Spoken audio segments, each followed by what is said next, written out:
আমি আমি যখন ওরে খাবার নিয়ে গেছি আমার কাছে আম্মু আইনা দাও। আমি আম্মু আইনা দিতে পারি নাই। তুই আমার সন্তানদের স্পর্শ করবি না।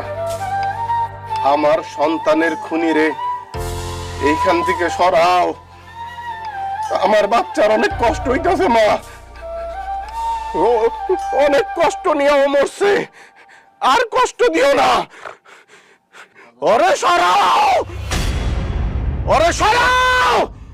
আমি আর আমু না, সত্যি আর আমু না। আমার আখের একটু একটু একটু একটু কোলে নিয়ে একটু সরে চলে দিয়ে। আই যা, সব মিলারে বাড়ি করে আমার মায়ের, তুই আর আমার মায়ের, তুই আর আমার মায়ের আগে, আমার মায়ের আগে আগে আগে আগে আমার ভাই